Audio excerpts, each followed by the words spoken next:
Hi, this is Ellen from Iziko. We're having a little audio problem with Dr. Mali, so I'm just going to begin the event along, and Dr. Mali will join us once we've resolved that. So if we could please begin with the opening remarks and mission statement from Ms. Cecilia Sani. Cecilia, over to you.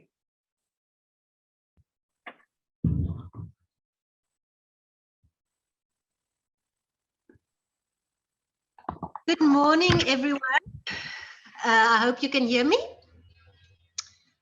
So my name is Cecilia Sani. I am currently the Acting Chief Director for Cultural Affairs, and I'm also the Director for Library Service. And happy International Mother's Language Day to all of you. I wish to welcome you all to this event where we get to celebrate linguistic and cultural diversity. A very special welcome to our partners, Iziko Museums of South Africa, the Indigenous Language Action Forum, Konrad Adenauer Stiftung, Pan South African Language Board, Western Cape Language Committee, the Cape Peninsula University of Technology, the National Library of South Africa, Afrikaanse Taalraad, and City of Cape Town Central Library. Also to all my colleagues from the Western Cape Department of Cultural Affairs and Sport, and a very, very warm welcome to all language activists, poets, historians, academics, and all community members who are joining us today. I thank you for joining us, and we wish to have a very active participation, and we look forward to engaging with you. Thank you very much.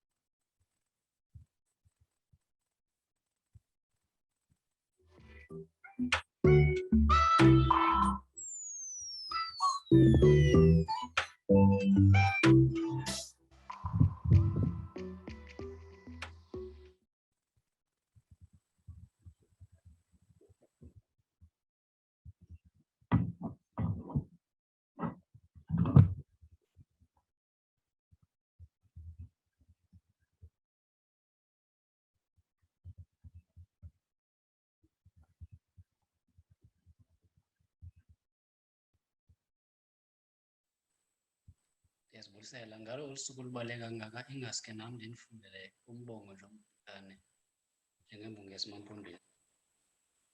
Isihloko salo mbongo sithi sibhala ngeelwimi zethu.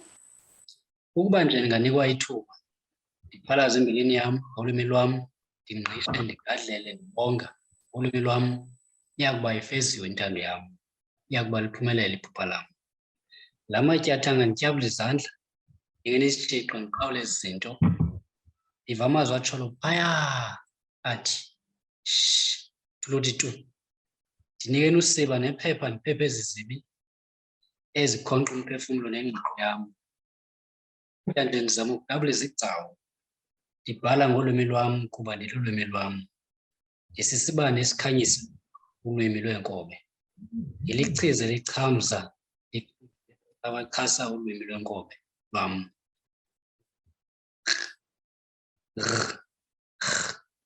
Nzi lumnandi ulwimi lwam, masibhaleni ke ngeelwimi zethu. Enkosi.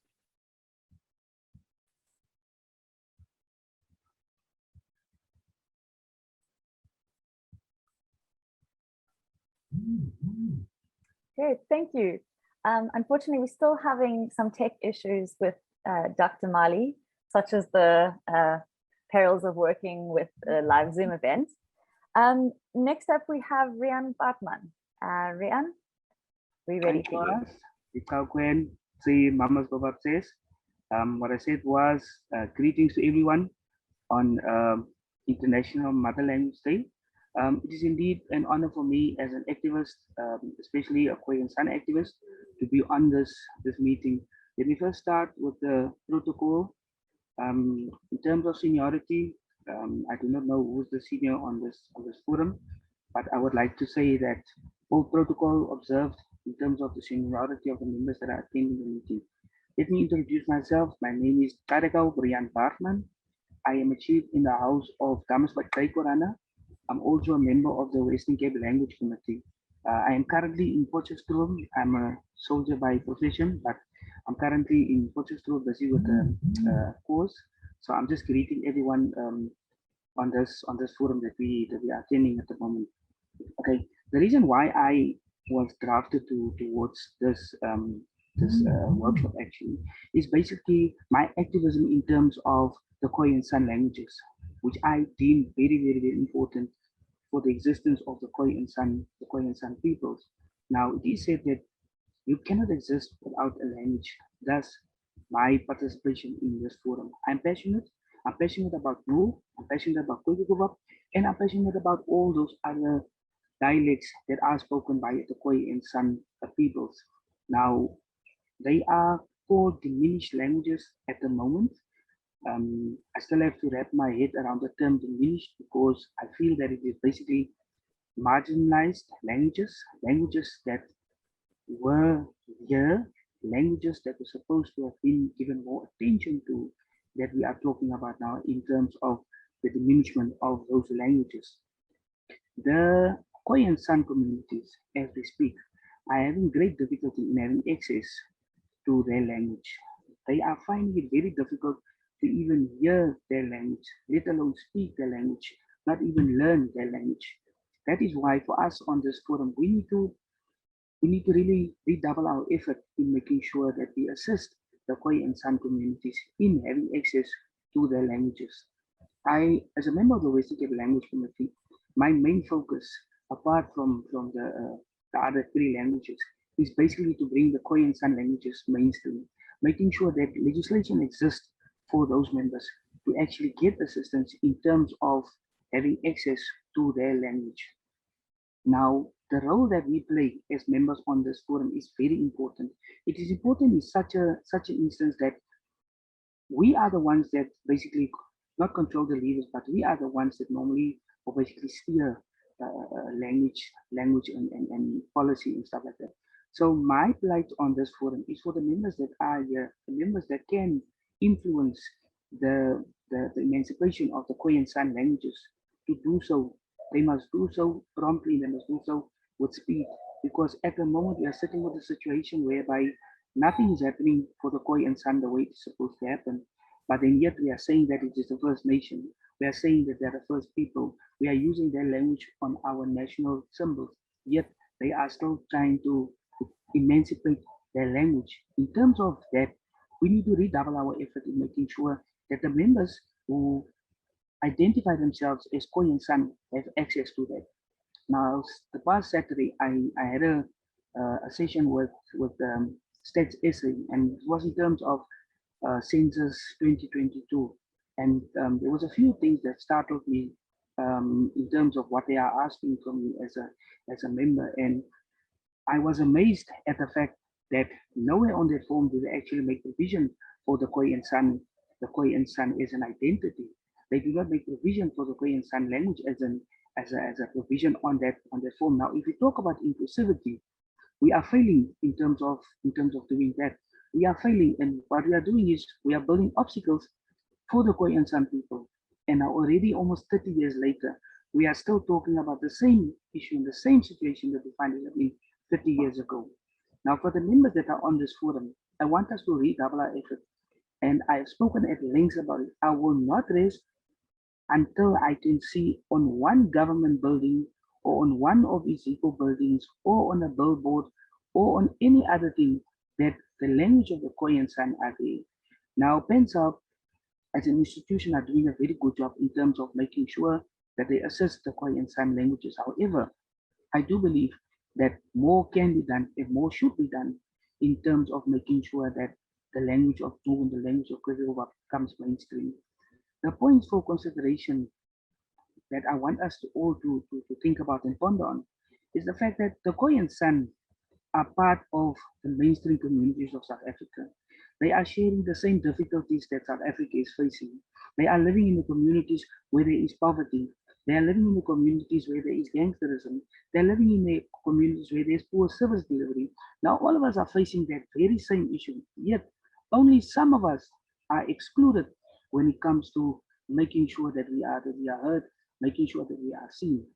It is one thing for us here to have institutions like this and have get-togethers like this, but let us use these platforms that we have to make sure that we really and with honesty speak to the plight of the Khoi and San families, the Khoi and San community leaders. At the moment, what we are seeing within the Khoi and San communities is that there's a lot of language teaching happening, a lot of facilitation that are happening. Are they being done in the right format? No.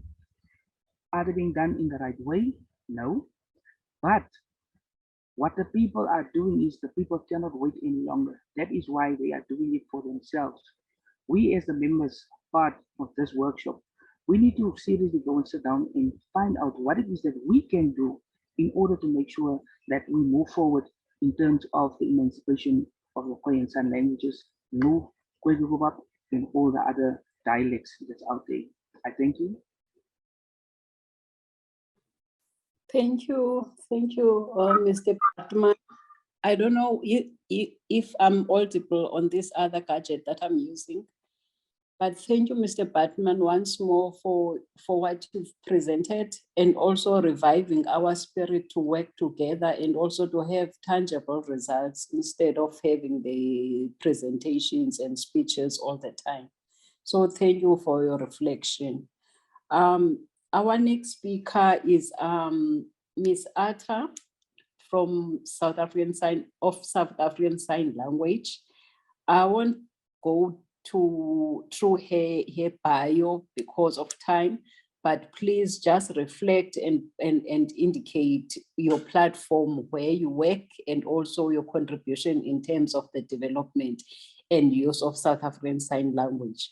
And please have recommendations on your presentation on how do we go forward supporting and ensuring that South African Sign Language flourishes in South Africa. Thank you.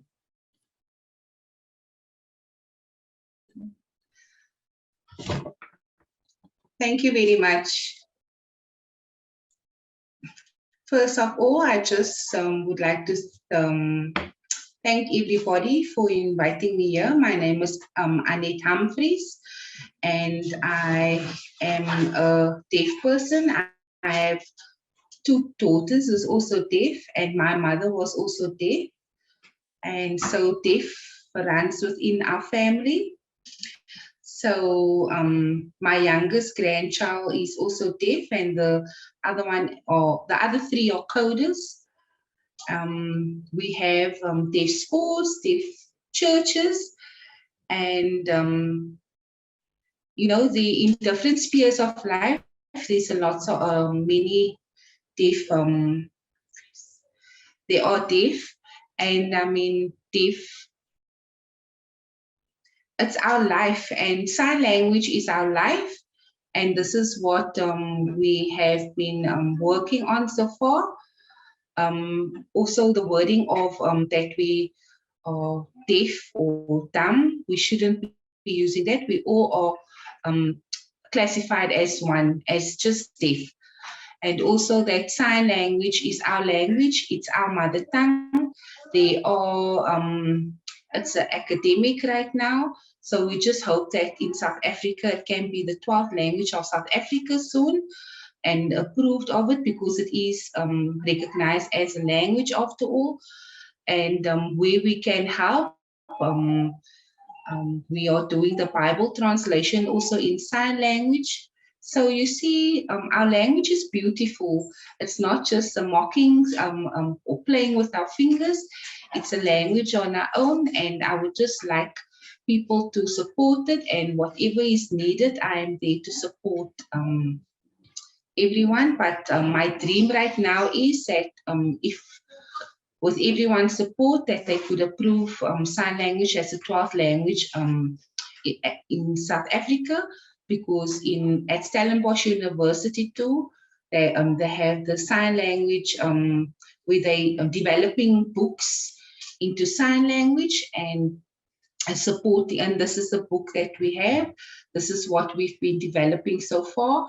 So the time is now that sign language should be approved as the 12th language of South Africa. And I thank everybody. And there are 7,000 languages within the world. So we just hope that we in South Africa, our language can be approved because it's our mother tongue, it's our language, and we are proud of our language too. So yet again, I would like to say the time is now, because it is being taught as a subject within school. So my first language is sign language, but my second language is Afrikaans, and my third language is English. So I am bilingual within this, but my main language that I use is sign language and Afrikaans. But thank you so much, and thank you for giving me this opportunity to do my short presentation. And happy International Mother Tongue Language Day to everybody else. Thank you. Thank you. Thank you very much for that presentation, Ms. Humphries, and also to remind us that there are resources that are developed somewhere. So I would like to encourage maybe you to share the information of where can we get other resources. For example, you've talked about a booklet in Stellenbosch. So it means that it's only in Stellenbosch and some communities cannot access them. So please share that information so that as this platform, we can also circulate the same information to other platforms so that the word can flourish, can go through, and everybody can access the information. Thank you once more. Our next speaker is Dr. Xolisa Guzula. I understand that. Okay, can I proceed? Okay. Yeah. Our next speaker is Dr. Xolisa Guzula, a well-known person on language activism. When you talk about multilingualism, that's her flag, that's her terrain, and the work that she has done, it's well known and it's supported. And there was an indication that you will be presenting with Dr. Masoka, who is also in the same field and also collecting IsiXhosa poetry. So I'm not sure if she's joined yet, but please take the platform and share your wisdom with us once more. Over to you, ma'am. Thank you. Thank you. Good morning, Molweni, Sanibonani, Lochani, Ndimacheroni, Huyemore. Yes, Atambile Masola is here. She's indicating that she's here. In my presentation today, I wanted to show you the books themselves. So I can see that sharing the screen has been disabled. So I'm unable to, because I prepared a PowerPoint just with pictures of what has been done for IsiXhosa and other languages. So I don't know if I'll be allowed to share my screen.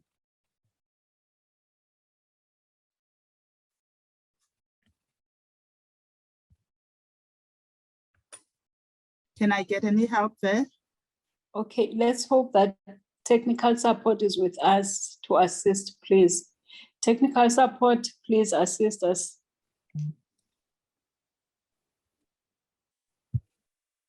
Okay, I can share now, I can see. Okay.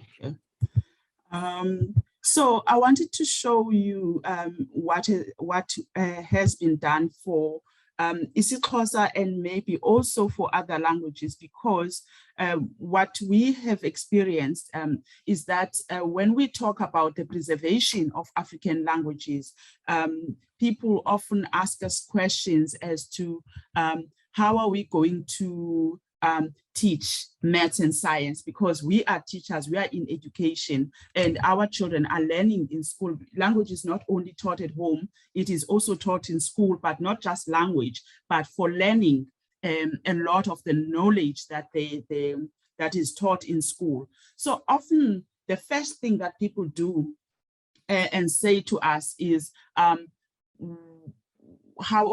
there's no material. That's what they say. That's why we can't use African languages. So now I'm showing you materials that are already there, that exist in IsiXhosa and sometimes in other languages, because just to acknowledge that, yes, we understand the difficulties that are there in producing materials in all the languages, particularly the sign language as well as the Khoisan languages. So we acknowledge that and the work that needs to be done, and the work that needs to be done to support groups working with these languages. But for IsiXhosa, at least something has happened, even with difficulties. So we have these dictionaries for math and science and science and technology. And more recently, we are seeing people doing things by themselves. If you look at this ICASI mathematics, this person doesn't seem to be in the well-known language committees or language groups, but the person took it upon themselves from tutoring children in mathematics to see that they are struggling, and therefore wrote the study guide in mathematics. Around 2007, books were produced, textbooks were produced in IsiXhosa for grade 5 and 6 for science to be taught in school. There was a language transformation plan that was put in place to ensure that we were working and implementing and piloting bilingual education in the Western Cape.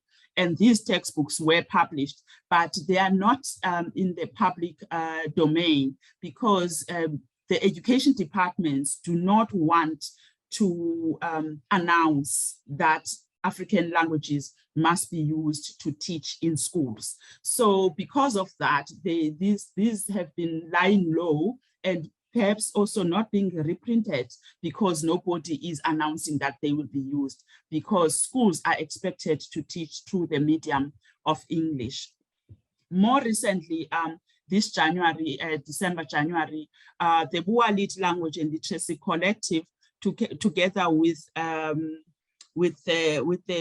colleagues from CMDR in the Western Cape, we've worked on Unit 1 of grade 4 science, writing the science material for open source access, so that the children and teachers can use these materials for teaching natural science and technology. So they are on living and non-living things. We just did just one unit, but this requires a lot of support and money to be able to do the whole textbook and to write about all the themes that the grade 4 children learn in. So as you can see, this is just unit 1, and other units will require funding and money and time and collaboration to develop them.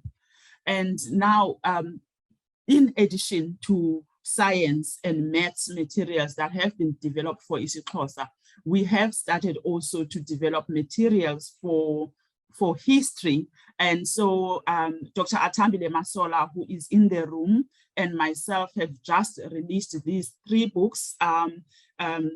The one book is about extraordinary women, extraordinary leaders, activists, and pioneers and activists who've shaped our lives through history from the 1800s. And the other one talks about the inventors and healers who started much earlier in the 1800s, coming back to the more contemporary times where people have done work and have been pioneers in their field, in education, in nursing, in social work.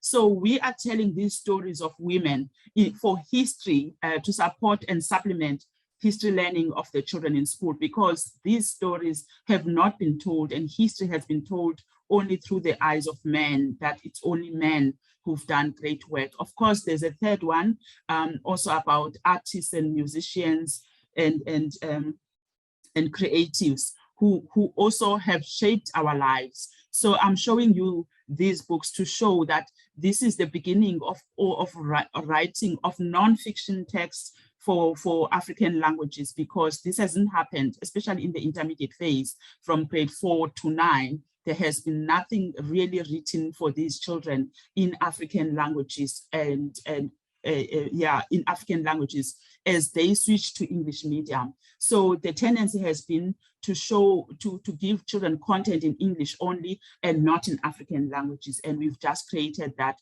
And the books are available in 5 languages: Sesotho, isiZulu, Afrikaans, and English. And I'm also showing here also that IsiXhosa is starting to be used also for academic purposes. Here we see our colleague in Stellenbosch, Dr. Simthembile Xolisa, who has written his academic paper in IsiXhosa. Of course, he's got an abstract also in English there, but the whole paper is written in IsiXhosa. This together with the work that has been done by Dr. Hleze Kunju in writing his PhD in IsiXhosa, and others who have written some papers that I may not have shown here, is really a way in which we are decolonizing education, but also preserving our languages in written form, as well as developing them. So also a lot has happened in the young children's literature development, where there are now many books that have been written in African languages, and these books are available in Pinelands in 11 official languages. And there has been some books that have also been written in Braille at Biblionef. So some work has been happening, but not in an equal way for all languages, because also publishers determine which languages they want to publish in. And as we know, publishers also choose to publish books in languages that sell, so to say. So sometimes some books will be available in 6 languages, and sometimes they'll be available in 11 languages. So we see that we have started to break away from what was called Bantu education, where the curriculum was different for English-speaking child and for African-speaking child, to now where we are saying the same book is available in different languages. So you can get it in English, the content is the same. And translation has been one of the means in which we could produce books in African languages, in as many languages as possible. That can only be done through translation.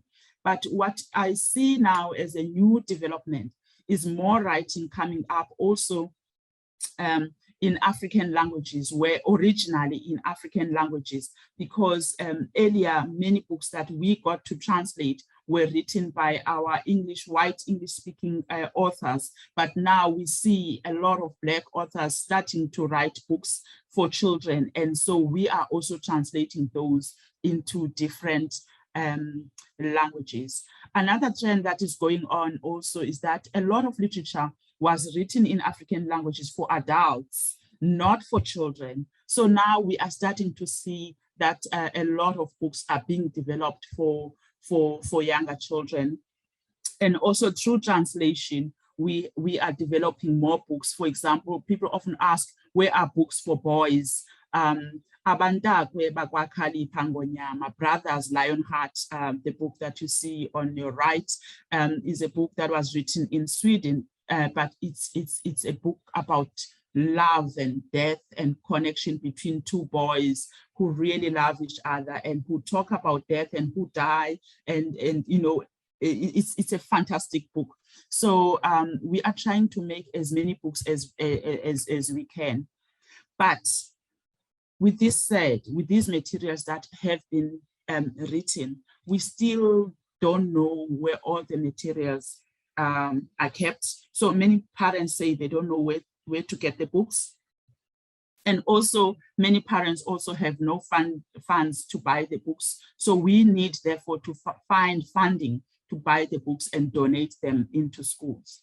We also need to raise awareness about the country's language policy, because we see that even when we create science materials for teachers to use in their classrooms, they fear the Department of Education, because the Department of Education says they must teach in English. But we know that that's against the language policy of the country of 1997, which promotes multilingual education. So we need to raise awareness amongst parents and also teachers about the language policy, and to challenge the education department that want to normalize monolingual education in multilingual country, monolingual education in English. So we need to challenge that, but also provide training for teachers on how to teach multilingually. So I will stop there. Thank you. Thank you. Sure. Thank you very much, Dr. Guzula. Every time you speak and share the information, it's always like it's new information until we'll see something happening on the ground.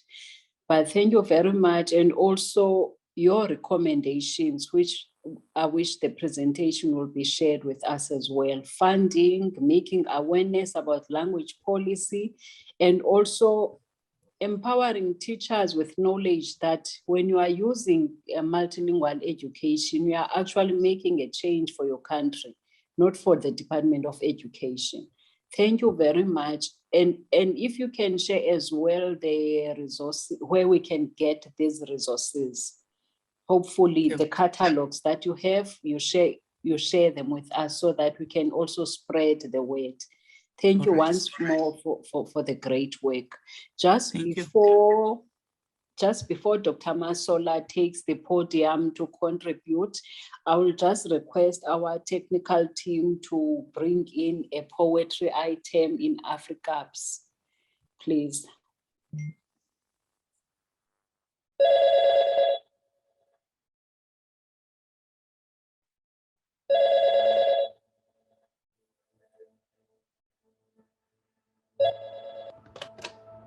Afrikaans is not slang, Afrikaans is not broken.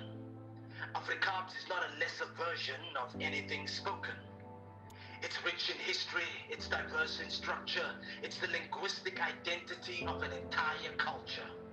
It apologizes to no one, it stands up to anyone. It's a mix of words, but it's a mix of everyone. It's always evolving, it's always intriguing. It's the heart of a slave whose heart is still beating. You see, I spoke it at home, but not in the classroom. I still speak it at home, now not in the boardroom. Yet I was raised by Cubs. I was loved by Cubs. I felt free in Cubs.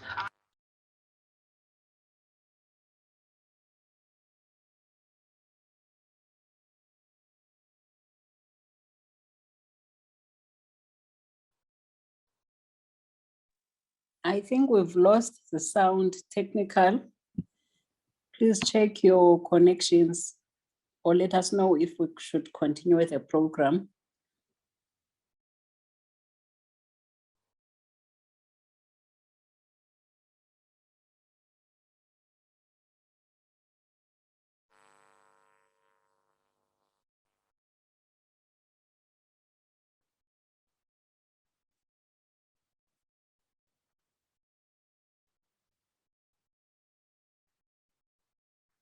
Okay, it seems as if we have a technical challenge with the poem, or maybe it was a very short poem. Can we then allow Dr. Masoka to take the platform? Dr. Masoka, over to you. Hi, thank you, Dr. Mali. I'm assuming that this is also part of the contribution that I was going to share later in the program. And perhaps just to elaborate on what Oli said, I'm going to read a poem that is in the collection that I was asked to speak about Ilifa, which relates to the work that we did with Imbokodo and some of what Oli was speaking to. And the title of the poem is Imbali. Zibhale, kodwa ungabhali esandini. Hleze uhambe namanzi olwandle. Zibhale kodwa ungabhali emthini. Hleze bawugawule okanye bawutshise. Zibhale kodwa ungazibhali ngamafu. Hleze abaleke nomoya okanye abe yimvula.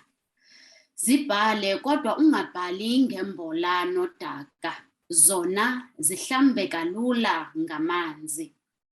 Zibhale ngesiqu sakho. Abo banamehlo bakubone. Zibhale ngelizwi lakho. Abo banendlebe bakuve. zibhale ngeenyawo zakho abo bafunayo bakulandele. Zibhale ngobuqu bakho bungaze buvuthululwe njengothuli. So just to paraphrase that poem, the title Imbali means history, and the poem is about the practice of writing ourselves back into history, but also in the way that it relates to what we're talking about today, language being a core part of that. One of the challenges that we faced, so when I published this book, I published together with Mthunzikazi Mbungwana, whose poetry collection is Unamwena. And her collection, she's had a chapbook before. I don't have her books next to me at the moment, but she is a more established writer and has been in the spoken word sector, I guess, or area. And one of the things that we decided to do was to publish together at the same time in order to show people the importance of collaborating when it comes to this. And in the same way that Oli and I worked together with Imbokodo, the book series, is that that's one of the ways in which we can combat some of the ways in which African languages and other marginalized languages are being relegated to the margins, because it is only through collaboration, I think, that we will be able to address some of the challenges. But I also wanted to just speak about the history of poetry in IsiXhosa specifically, because that's where I locate myself. And I just wanted to show some books that I bought recently from Lovedale Press. Now, given all the bad press that not only African language writing gets, but also poetry in particular, it was always so fascinating for me to see the history of the poetry in IsiXhosa in particular. And these are just the ones, I mean, this is not from Lovedale Press, but these are just the books that I have in my possession over the past few years, is Balweng IsiXhosa, and it's poetry. So I think one of the challenges that we need to address is the accessibility to some of this work, but also to see our work as building on a very solid foundation. And to think about why is it that in English, Shakespeare has not been threatened, but somehow in IsiXhosa, a lot of the older texts from a publisher like Lovedale Press have been discontinued in schools, but also have been discontinued more accessibly. Where do we buy them? So this is also part of a longer conversation about where are our books bought. So one of the challenges Mthunzikazi and I had, even though we were publishing with quite a well-known publisher, Uhlanga Press, which is quite popular, bookshops are reluctant to store our books.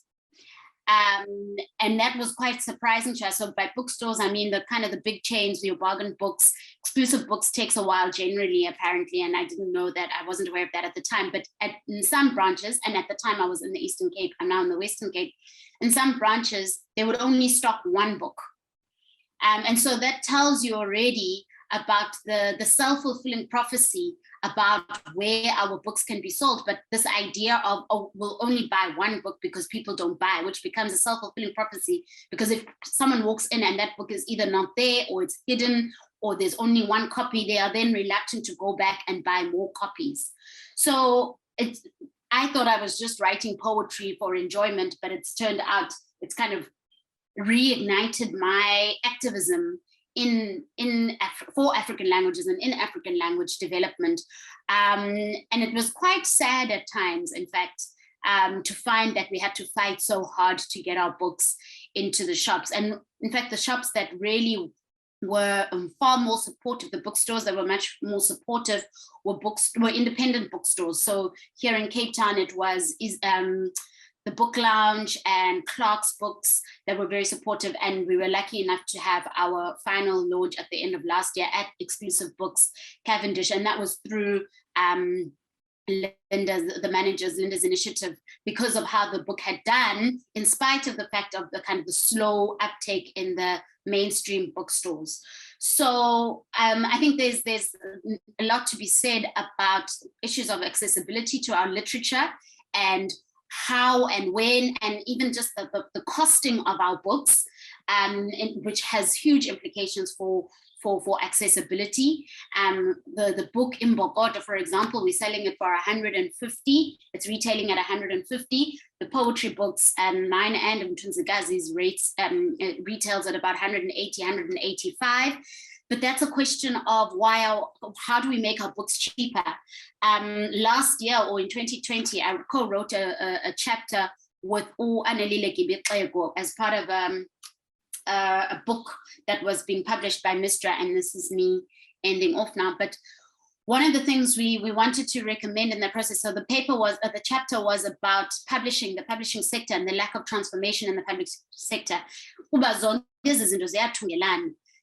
The development of African languages is deeply connected to the publishing sector, is deeply connected to the retail sector, is deeply connected to what happens in libraries, is deeply connected to what happens in schools. So in our paper, one of the recommendations, we said, why is it, and again, I'm sure people have heard this before, but why is it that books are taxed as much as they are? In order for us to, I think, address the high costing of our books, is to think about how we can better support publishers in order to be able to produce more, and so to lessen some of those costs for publishers. But secondly, and I'm being cheeky here, South Africa is a country that has no problem and making condoms for free. People who are in the kind of reproductive sector for young women have made the same argument as to why are sanitary pads not available for young girls. And equally, those of us in the literacy sector could make the same argument and ask, why are certain books not made available for free, in order to address the literacy issue that we have, particularly in African languages. So those are just my contributions, just to say, we take for granted some of the experiences of you walking into a bookshop and being told there are no African language books in that bookstore. That is a set of practical decisions that people have made. Those are decisions that managers have made. Those are decisions that store assistants have made. Even simply where books are placed. So if you walk into exclusive books, why is it that we do not see African language books displayed when you walk in? Why do we see American books? If you go to America, you walk into a bookstore, or if you go to Germany, you walk into their bookstore, you see German books in Germany, you see American books. But in our country, you don't see African language books or African writers' books being prominently placed. You have to go and look for books on the bottom shelf, or go to the front desk and ask, and at times they'll tell you, oh no, we'll still order the books. So one last comment then on that is, one of the ways in which we tried to subvert that is we sold a lot of our books personally. So people would email us and we would sell them those books because we had also bought our own copies. On the one hand, that's great because the money comes directly to us. On the other hand, it's just capacity. I have a full-time job, and Tunzikazi is a full-time student. And so it's also just, you end up being an activist, you end up being a seller of books, you end up being a lecturer, you end up being just as a human being, you end up being a writer. That time that I'm sitting there posting and wrapping the books to sell is time taken away from my writing and my research. So somehow the expectation is that we have to do the whole, what's the word that I'm looking for? I've forgotten the economics word, but the whole value chain. So you write the books, you get them published, and then you must sell them, and then you must advertise for them. And nobody, it's just an unnecessary labor, some process, particularly for African languages. So that's just been my experience, and I'm hoping the more we write, the better that these systems are for us. For me, talking about mother languages or African languages multilingualism is very much a systemic issue. It is not so much that we, the people, are not there to do the work. It's then what happens once we've done the work, is that are there systems available to make us, to make it possible for us to do more of the work. So I'll end there. Thank you. Sure. Thank you so much, Dr. Masoka. I'm not sure how, okay, there we go. Thank you very much for that thought-provoking presentation. And maybe I think one other platform that we haven't explored much is social mobilization. Let me just make an example that I think it was in December on the 4th when we had a workshop for SGBs, because they have powers to use in developing their language policies, in also determining the languages used in their schools. And that power can also be utilized to ensure that the resources, their books are available for their children. In that way, the Department of Education will be forced to procure those books for the use of in those schools. So I think social mobilization as well. And I'm even heartened by what you've said about the books on the shelves, not where you can't find books on the shelves for IsiXhosa. And my question would be, if you can't find the indigenous languages literature in bookshops, how much pain do the other languages, Khoi and San people, Nama languages, few literature that is there? Where is it in our bookstores if we still struggle to get books for languages which have been striving for visibility for such a long time? So it means that we still have a lot to do. But without taking the platform, let me allow Mr. Jacobs, who is a mother language entrepreneur and also a co-founder of Vani Cap, to take the platform. Thank you. Over to you, Sir.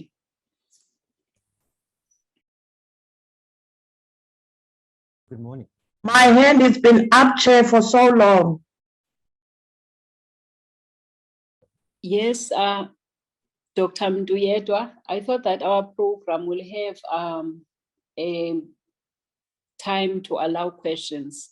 Unless it's very urgent, you can take the platform quickly.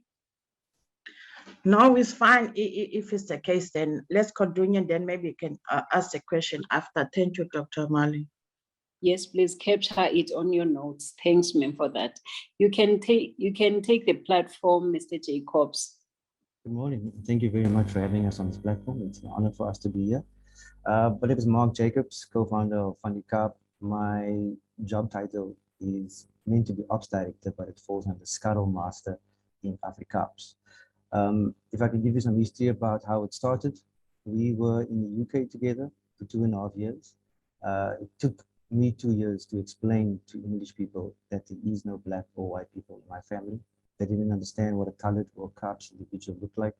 And that for me was a sad moment, because I felt that there were so many of us in South Africa and nobody knew us at all. And that's where the seed was planted for Vani Cap. And when you fast forward, that was from 2003 to 2005, then fast forward to 2010, my partner and I got together and we started thinking of how to put forward our colored brothers and sisters in jobs. How do we create awareness for them? How do we, because we knew everybody in different industries that could add value to any industry at the end of the day, but how do we create awareness for them? But unfortunately, things didn't work out the way we anticipated in 2010. It struck for us in 2015. So what we are essentially we are a media company pushing Afrikaans, and our product is VK retail. So with retail, we started in 2016. With that, we had some other controversial words on mugs as well, but it was all about our narrative and our language at the end of the day that we were pushing through this product, which was retail. It was a mugs, caps that you can see I'm wearing right now. It's the famous Socies logo within the Kaapse community. It was across every community as well, but we're more known for it as well. And that just took off for us in a way that showed that there was value in the culture that we represent. And what we sort of did was forge a way forward and showed what is possible within the spaces regarding our culture. With that, there were people outside of our culture, white and black, that were participating and supporting us as far as Joburg, Durban, Port Elizabeth, even into the international countries, the UK, New Zealand, Australia, and Namibia for more on the continent as well. That in itself showed us that not only were we able to find a commercial aspect to the language, but we were also able to find a sense of resonance with the language, with the people that uses the language. So when we have meetings, it's not about how professional you sound within a meeting, but it's respecting me within my value. And what I say, if I sound different to you at the end of the day, it doesn't take away from who I am as an individual. That's why you saw the previous, the poem, the Afrikaans poem. It resonates with everybody when you hear the poem because it speaks value at the end of the day. And how do we impart value is by doing. And we could have had all the obstacles pushed against us before and saying we didn't have the money because we started the brand with no money at all. And with that journey, it just taught us how to scuttle, how to be who we are as individuals. Not the Fanika brand wasn't taken from any manual, wasn't taken from any business concept. It was pure hard understanding of who we are as individuals and letting it come out in the form of the brand that you see in front of you everywhere on social media as well. What I want to end with is the language. I grew up in a middle class environment. English was my first language. I didn't speak a word of Afrikaans until the age of 20 when I started having conversations in Afrikaans. I'm in my 40s now. It's still difficult for me to speak Afrikaans because it wasn't part of my upbringing, but the Cape's language itself came to fetch me from my suburbs. It brought me into the Cape Flats. It allowed me to be free within my own spaces, and I didn't have to pretend when I was in Cape's. The community accepted me. I became part and parcel of the community. But I think the advantage for me was why I didn't maybe go into gangsterism or anything of that nature is because I came with a different mindset and a different set of values into the Cape Flats, where unfortunately more of our people grow up and they're born into that environment. So I think the balance for me has allowed us to sustain ourselves within the spaces that we operate in, whether we're making money or not. But it's not about the money at the end of the day. It's about pushing the narrative of Caps and what it represents to everybody that felt they didn't have a voice before. It is something that I live and breathe every single day, Monday to Monday. It affects my family because of how involved I am with Caps. It's not about me or my partner at the end of the day, but it's about everyone that participates in the language, that understands that at the end of the day, if they take your language away from you, they've taken your identity away from you at the end of the day. So what we're just striving for is always fighting for our identity.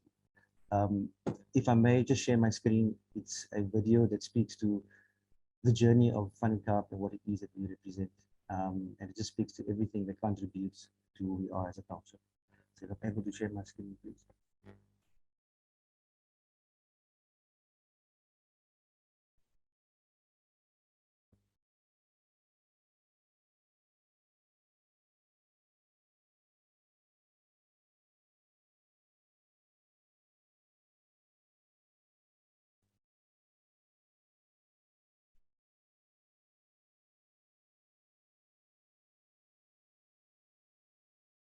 Can you see it? Yes, we can see it.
Thank you.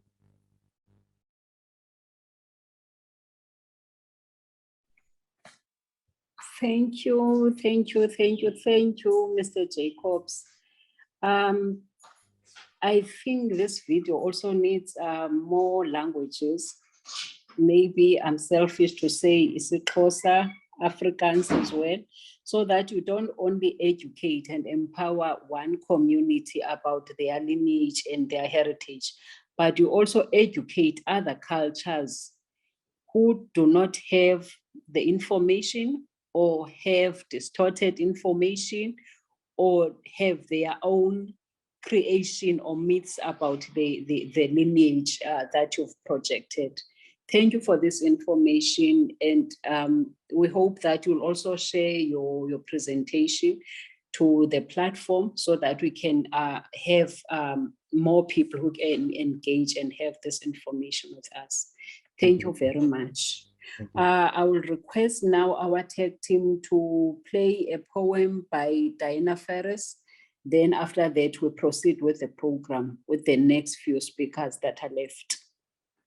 Please take.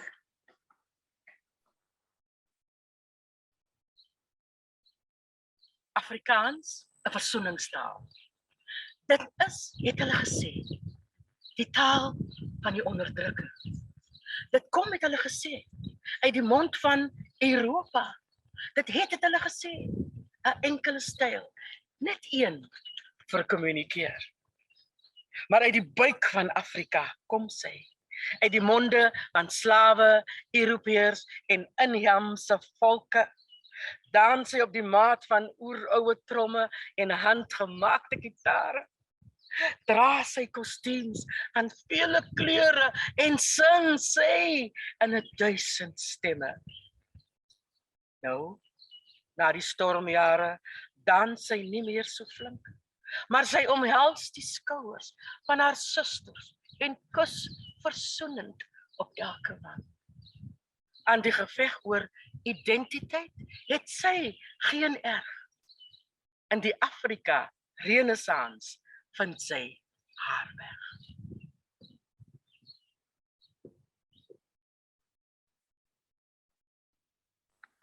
Thank you very much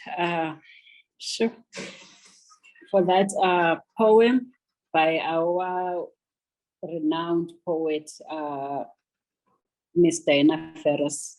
So our next speaker is IsiXhosa podcaster, Ms. Babalwa Nonkenge. I understand that she is amongst us, so I will allow her to take the virtual platform. Over to you, ma'am. Good morning, Dr. Mali, and all the esteemed participants. This is such a rich platform. I am privileged to be part of today's conversation. My podcast is called Epokotweni, which means in the pocket. Epokotweni is a word of borrowing, to translate directly, igama lemboleko, in the sense that Xhosa-speaking people, to put anything valuable away, would probably use something called isinqobo. But in modern colloquial speak, I think it just became easier to borrow from English the word pocket and simply call it Epokotweni. Now, despite the fact that we are all here talking about language and diversity, I think the one thing that we all have in common is that we have pockets. These days, pockets are virtual and physical. Pockets, I think when I was growing up, there was an expression I used to hear of ukungena epokotweni, entering into the pocket, which was mostly used to say that somebody has gotten too close for comfort. I apologize, I didn't realize that I hadn't switched on my video. And so when someone is saying undingena epokotweni, or you're entering in my pocket, it could potentially mean that you're going to discover all the places where my pocket has leaks. You're going to discover whether my pocket is is full or empty. And yet there is quite a lot that happens in between the leaking of a pocket, the emptying of a pocket, and the pocket becoming full. And so as a professional in the financial services space, during the lockdown, with all the losses of lives and jobs, I found myself in an introspective place, which really is where the podcast came from, where with all the loss of livelihoods, a lot of people were having to rethink their budgets because perhaps of change of jobs, loss of jobs, and also just a realization that as an industry, and I will use that word broadly because I've been in banking, I've been in asset management, and I'm an entrepreneur now. I think that we've focused on talking about personal finances in particular in the languages of English and Afrikaans in the main. I grew up listening to radio before there were TVs. I'm a child of the 80s. And when we would be sent to our grandparents for school holidays, we would have times where my grandfather would listen to the news. There would be the story. There's always a daily story. In the evenings, there were always death announcements. And when I was chatting to different people from not only South Africa, that seemed to be the audio imprint that all indigenous speakers of African languages have. And so when I contrasted this to my experience as a professional in the financial services space, particularly thinking about levels of indebtedness and the seemingly pervasive culture of just accumulation and spending that we see in popular media, I started to think what would it look like if the things such as the death announcements, the stories, the news were as commonplace in the places where our people consume audio material. Because we've seen, I think, this is my opinion, we've seen how important funerals are to our people. You know, we may not speak for years, or you may just be a colleague with someone, but if someone passes away in their family, a lot of us, I think, on this call will make the trip to the funeral. So that's in my mind a correlation, or how I link the hearing over and over again of death announcements to what becomes part of our discourse. Sports, soccer being the biggest one in this country. Again, it comes from what was in the audio memory imprinted. Politics and current affairs, if we think, besides the fact that African indigenous language speakers are the majority population of South Africa, but again, it comes from the fact that these things were imprinted over and over again. So then in thinking about what could little old me do, I'm not well known at all.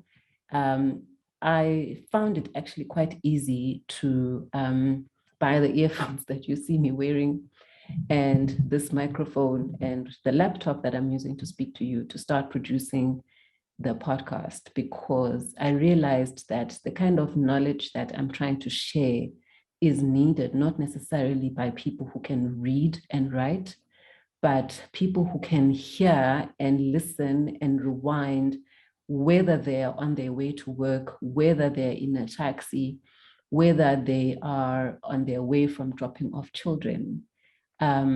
Which is what made the medium of podcast quite accessible. Also, as somebody who was raised being told stories and having access to lots of lessons around the fireside or the dinner table, learning lots of valuable lessons. In my work, I've sought to borrow a lot from the medium of storytelling. And actually show that we were not always people who were obsessed with consumption. We have forebears who understood the concepts, for example, such as diversification, which is something that in the investment space, which I've also practiced in, we speak about.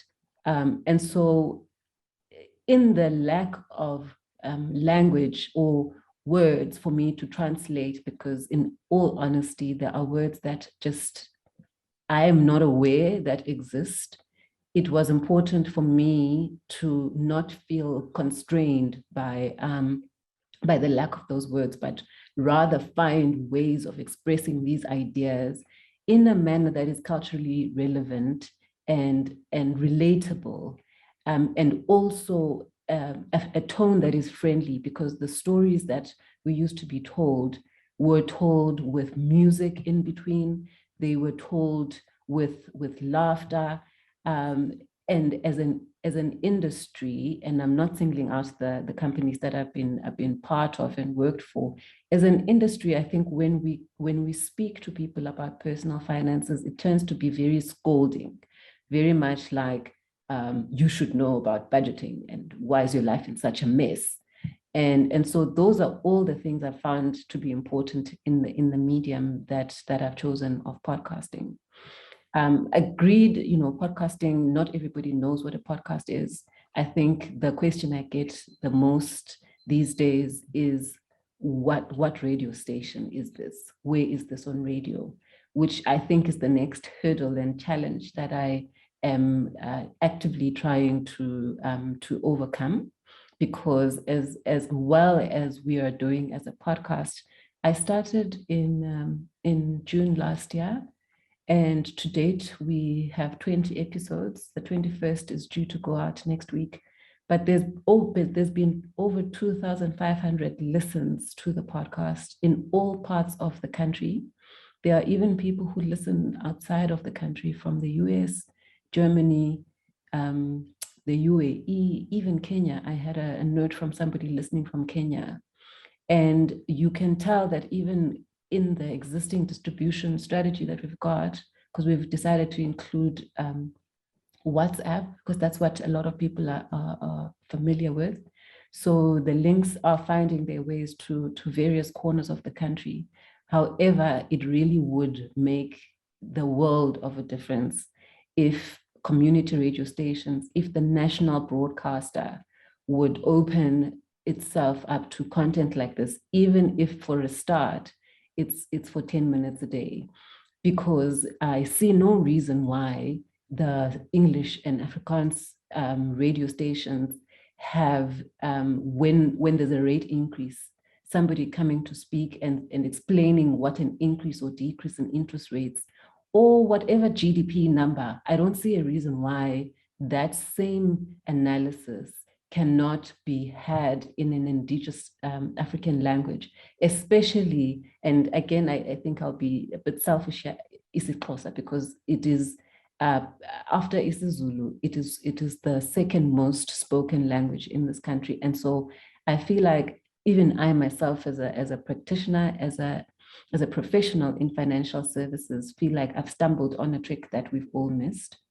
My other big hope is to have this material availed to industries where people who, as they work, can have access to it in their ear via earphones, or so if employers are willing to have even specific modules prepared, because we have the ability to do that and break down concepts relating to, for example, pension funds. What's the difference between a pension fund and a provident fund? And how you should be approaching employee benefits, but doing it in a simplified manner, doing it so that the majority of the people who work in that space. I'd set myself an alarm because I'd been told that it's 7 minutes that I'm allowed to speak for. I'll pause there for now, Dr. Mali, and unless, you said you will allow questions after, but thank you for the opportunity, and thank you for availing the platform.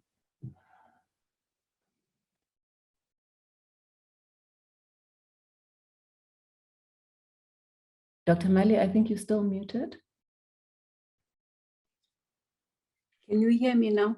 Okay, thank you very much, Sis Babalwa, for that presentation. I think you are dispelling the myth that language cannot perform any other role or cannot fit in any other context. Now you're highlighting language and technology as a practical example that any language can breathe, can exist, can be used in any context. And this reminds me of, I'm also guilty of this, that when you listen to the news, once it's the weather, then you find you can switch the channel. You don't have to listen to all the finances and stuff. But now if that can be produced in African languages, South African Sign Language, and Khoi and Sem languages, it means that everybody will be empowered and will contribute productively in the economy of the country. And not only wait, even with a budget speech, not only to wait to know if the grant is increased by 20 rands or by 10 rand, but they will be active participants in the economy of the country. So I will also request once more that you share your information. I've tried to Google as well the work that you're doing so that I can also capture it in our platform for sharing with our stakeholders. But please do share your presentation with us. Thank you once more. So I will allow now Mr. Nathan Trantraal, a published poet, a creative writing lecturer at the University of Rhodes, to please do the presentation.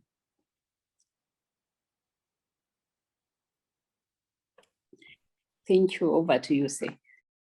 Thank you, Dr. Mali. Thank you, everyone. Thank you for having me here. Just a little bit who I am. I'm a poet and a cartoonist from Cape Town.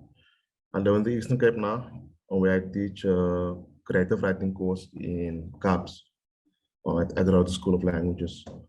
I prepared some words. If I start speaking top of my head, I'm just going to will end up anywhere. So it was something I wrote called "Tell Me Your Mother Tongue and I'll Tell You Who You Are."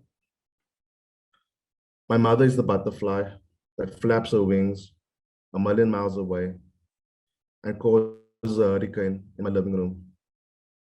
My mood rises and falls like the tide, synchronized to the moon's rhythms. My mother is the moon. That's how strong the connection between mothers and their children are sometimes. There's an invisible cord that ties us. It can extend beyond cities, beyond continents. It's no coincidence that we refer to our home language as our mother tongue. The Romanian philosopher, Emil Cioran, once said something that I have repeated to the point of exhaustion.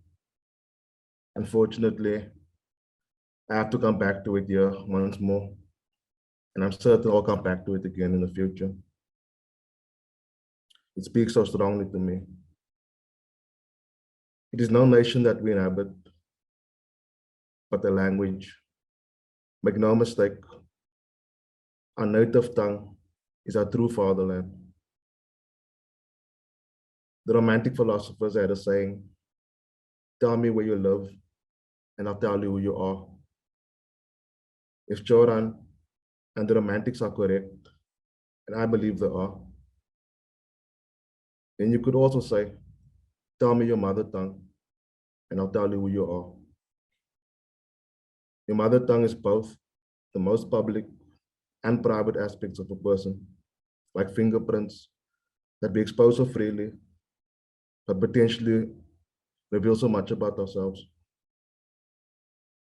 reveal so much of where we've been. From one word or phrase, a linguist might unravel a person's history. I love the language of linguists. Linguists talk about language families and of languages as being genetically related. They say things like sister languages descend from a common ancestor. When we speak of language, we speak of sisters and ancestors. Word to my brothers and sisters, word to my ancestors. I've been away from home for a long time. I live in a city where outside my home, I don't meet too many people who speak my language. Here in the Eastern Cape, there are enough people who speak Caps. I'm from the Western Cape. But they speak their own regional variants. It's not my Caps. It's a different culture, a different experience, as it should be. Language is always most beautiful in its diversity. It's all these different experiences that make this life so interesting. But when I get back home, we'll sit around the fire and tell stories, and we'll talk and laugh in that easy way that only familiarity allows. I'll never have to search for the right word. Because when we speak our mother tongue, the alphabet spreads out before me like a buffet, like your mother's food at Christmas. And when we talk, I can say the least. I never have to explain or elaborate, because we all know the shorthand, like we know the shortcuts through the whole neighborhood. A little about myself as an artist. I've done many things in my creative life. I started as a cartoonist, and I'm known now as a poet and a newspaper columnist. But in whatever I've done, central to it was a desire to create in my mother tongue. As a visual artist, I realized my mother language is expressed in more than words. It's expressed in representing the people and places where that language is spoken. It was important to me to show the world I grew up in. I grew up poor, in the outskirts of Cape Town, in a place called Bishop Lavis. You won't find it in the tour guide. You'll only find it in the margins of history. Google it, and you'll only read about the latest murders. It's not what is considered an important place, but it's important to me. It was a crucible that forged me. It's where I really discovered what suffering could be, but also the true meaning of generosity. I met a lot of good people there that helped me as a struggling artist, people I could never repay. The only way I could think of giving something back to that community was by representing it in everything I do, so that the lives of those people may be recorded as best as I could, as a way perhaps to remind myself and others that this place exists. I haven't been to Bishop Lavis in years. My life has changed in many ways. I've changed in many ways. What's always remained within me though are the stories and the language I remember them in. I'll always be indebted to Bishop Lavis. I made a whole career out of writing about it. It's part of the history, part of this country. There are people there living their lives. I'm not enamored with the sounds of my mother tongue.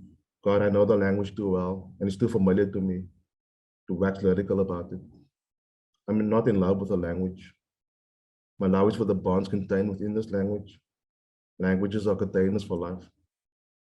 Certain stories can only exist within a specific language. That's why I write in my mother tongue. I write in it because I grew up in a country where people of color have historically been made to feel inferior.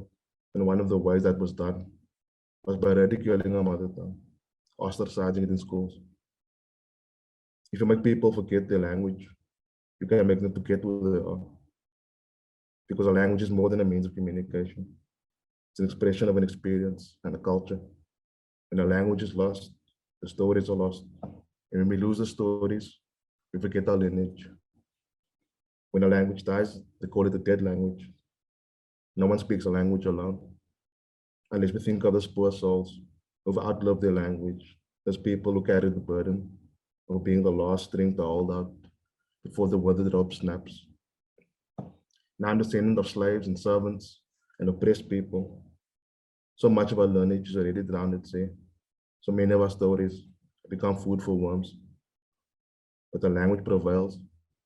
And today we still speak the language of our ancestors, the slaves and servants, cooked up in the old masters' kitchens. Sometimes all that remains of a story is the language it was told in. So we must write new stories so that the next generation will know where they came from.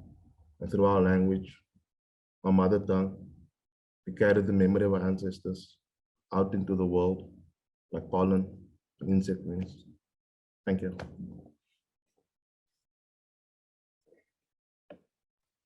Oh, thank you so much, Mr. Trantraal, for revoking the spirits.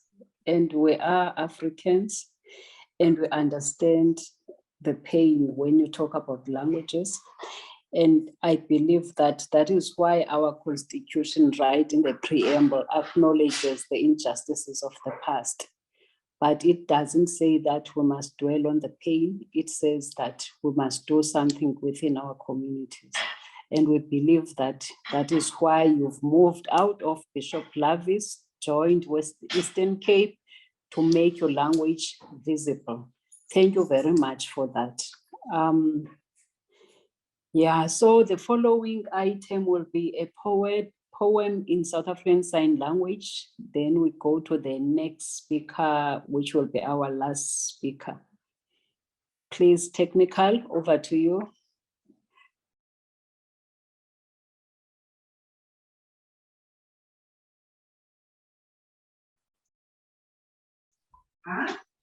The world is evolving. The guy is walking, he's looking around. He's looking at the mountains and the place around him. The sun has risen. There's animals around him. The guy is walking. It's hot, but he's walking. He's getting tired. He stops. There's nobody to communicate. It's quiet. He's looking around. It starts to rain. The raindrops are falling on his hands all over. It's storming now. And he's walking and he's walking. And he stops under a tree. And he waits for the storm clouds to disappear. The sun eventually rises. And he looks around and he sees the path. The path is filled with water. It developed into a river with more trees, more flowers as he passes, more plants. The mountains have more greenery, and it's beautiful. There are birds, butterflies, flying everywhere. And he's looking around at the scenery. Standing under the tree, he notices there's apples.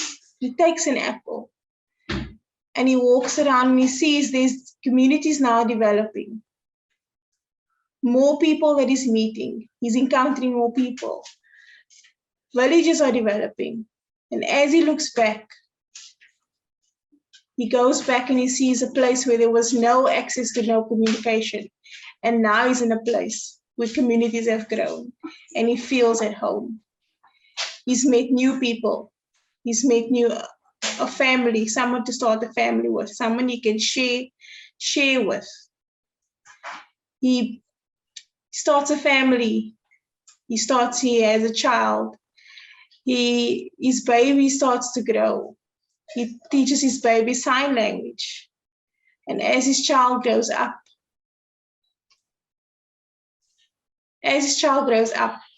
that child also passes on the language to the next generation and also goes through the journey of walking through the different communities, through the villages, through the mountains, through the trees, through the nature, encountering storms until he sees the beautiful outcome of the rain, of the storms, meeting new people, meeting new communities, communicating in sign language, sharing their language.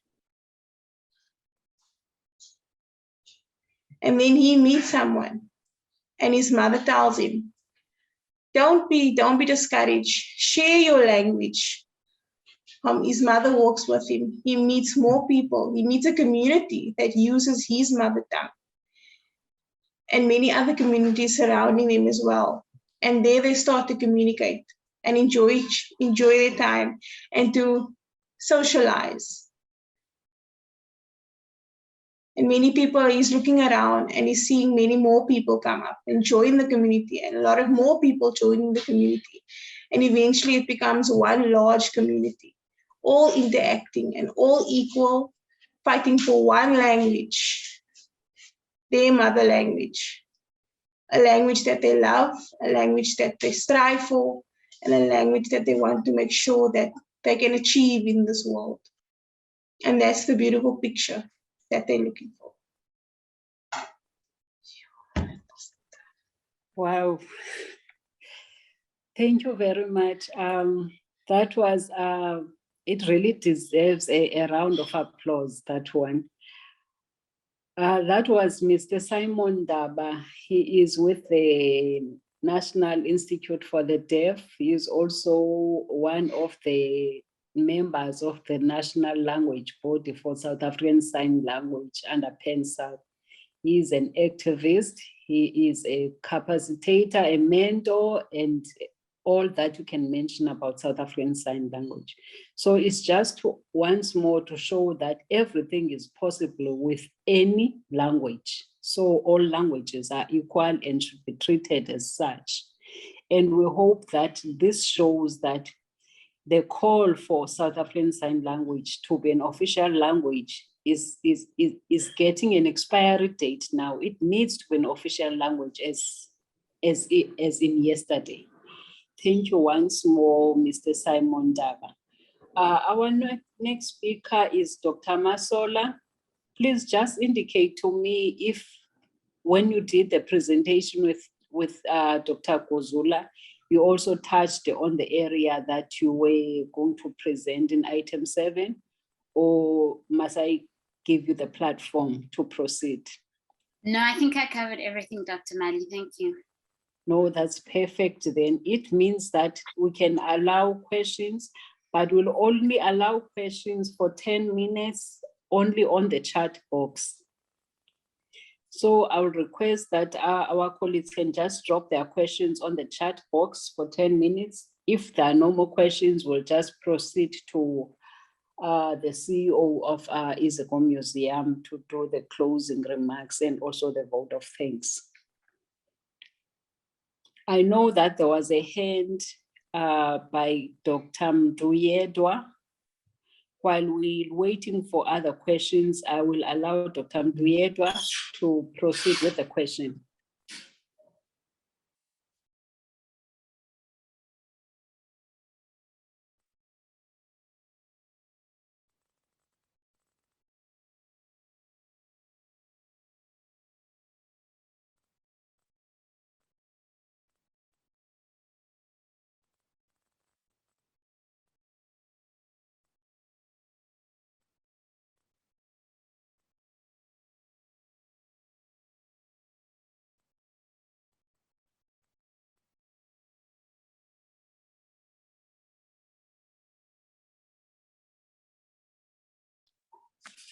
You can just raise your hand if you want to have a comment or an input, then I'll just recognize you to speak on the platform.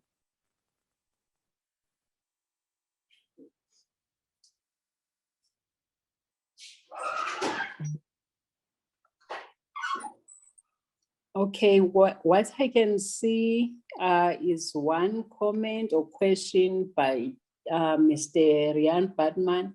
I want to ask why we are still talking about African languages, and secondly, term indigenous languages.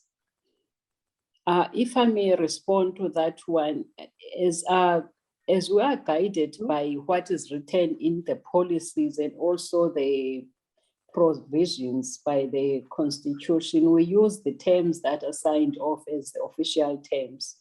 Until we have new terms or we revise those terms, then we are able to use specific terms that are preferred by various communities. So I'm responding to Mr. Baartman. I don't see any other hand or a question on the chat box. Sorry, Dr. Mali, my computer was stuck. This is Dr. Mduyedwa.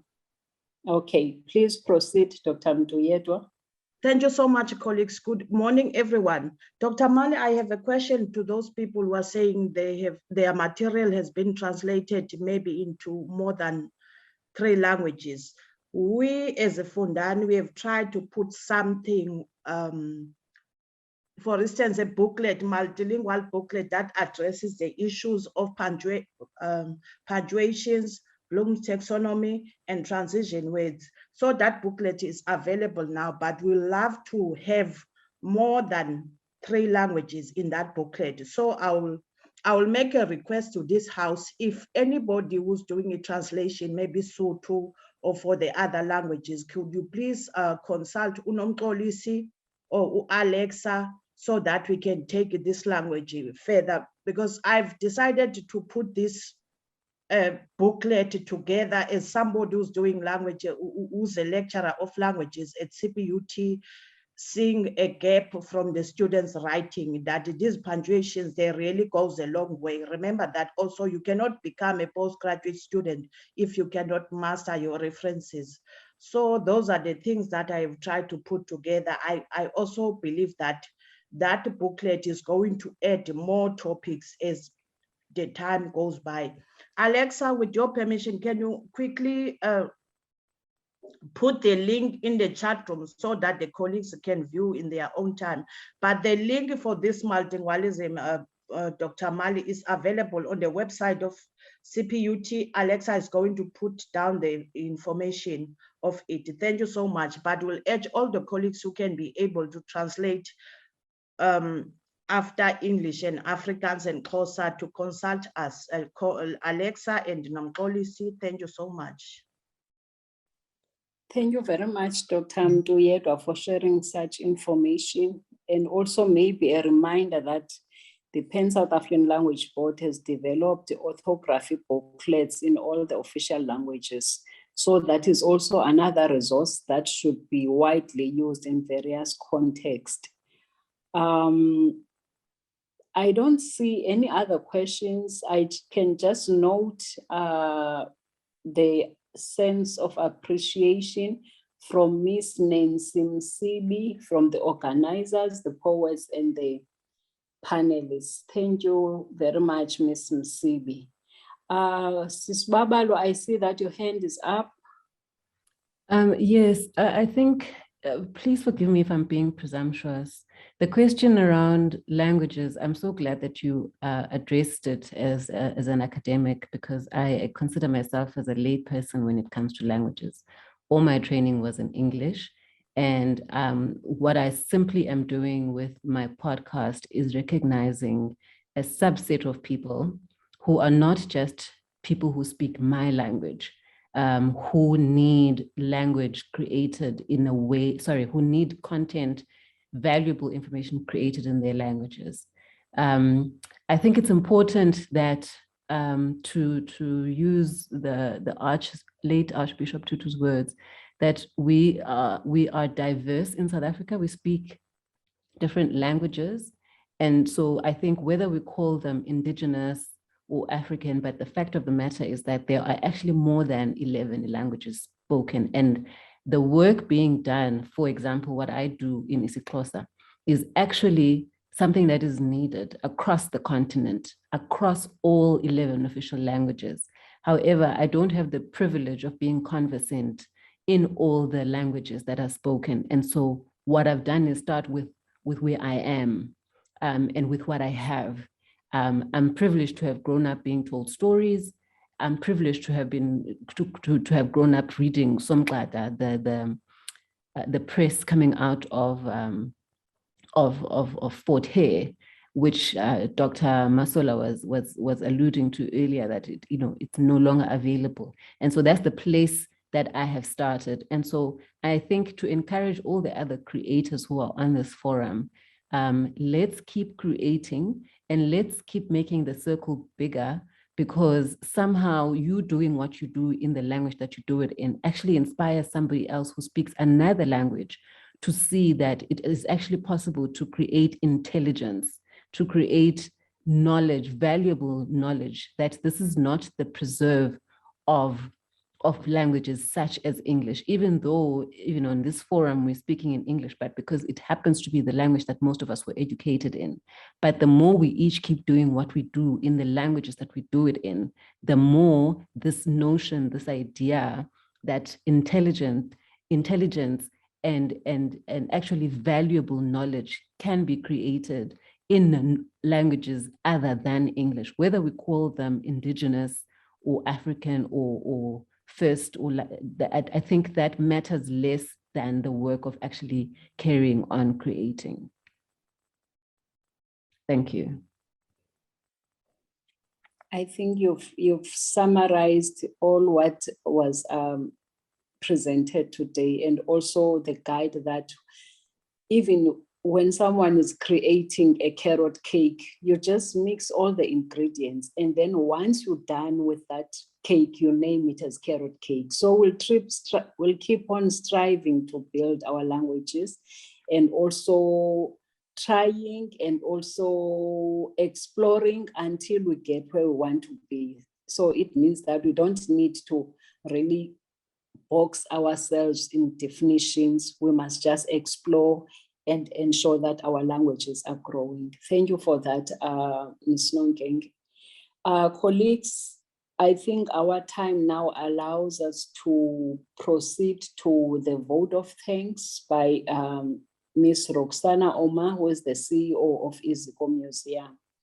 And just before I proceed to her, I just want to mention that this great platform has been created by various partners, of which I believe that Ms. Omar will mention all the partners who have contributed to this successful event, and also to indicate that this is our second event as these partners. So we've seen that working together is more productive than working in isolation.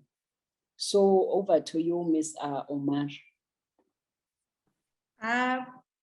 Yes, thank you very much for inviting me, and I feel very privileged to be part of our second round of discussions around our mother tongue.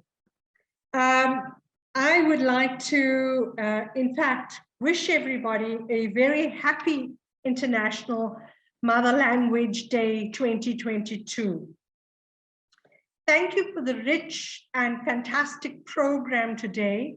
Program Director, Dr Nomfundo Mali, Pan-South Western Cape Senior Provincial Manager, Ms. Cecilia Sani, Riaan Baartman, Atta Humphries, Dr Colisa Guzula, Marc Jacobs, Babalwa Nonkenge, Nathan Trantraal, Dr Masoka, and Lwandle Maswana. Your contributions and commitment to raising the profile of mother languages is greatly appreciated. This is and respected. We need groups who champion our mother tongue. Nothing survives if we don't continuously nurture this drive to proudly speak, read, and understand our mother tongue. We need more mother tongue content and profiling. And in my final, before I go to my final closing, I'd also like to thank our list of partners, Iziko Museums of South Africa, Indigenous Language Action Forum, Western Cape Department of Cultural Affairs and Sport, Conrad, Adenio, Stiftung, Pan-South African Language Board, Western Cape Language Committee, Cape Peninsula University of Technology, National Library of South Africa, Afrikaans Taalraad, City of Cape Town, Central Library, and the South African Sign Language interpreters. In my final closing, I would also like to thank our sign language interpreters for their contribution to today's program. To all the poets, thank you for your contribution.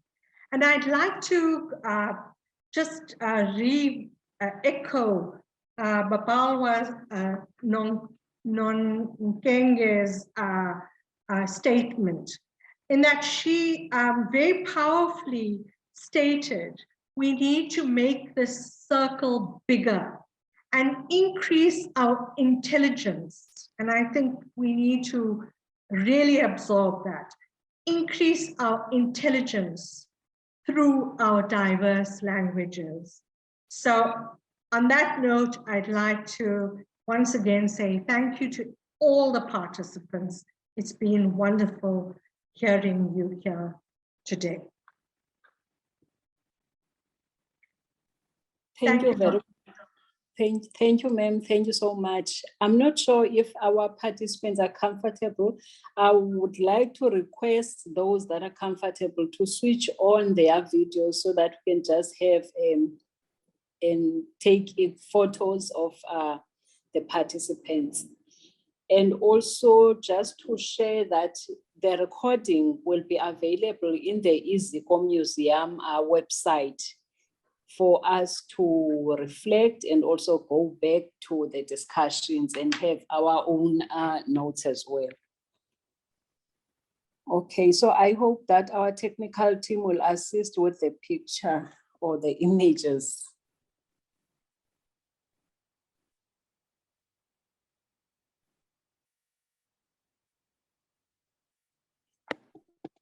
Or maybe let me take one on my side. Okay. Thank you very much, colleagues. Have a wonderful International Mother Language Day. I think the event, we can now close the event. Thanks once more. Goodbye. Thank you. Bye.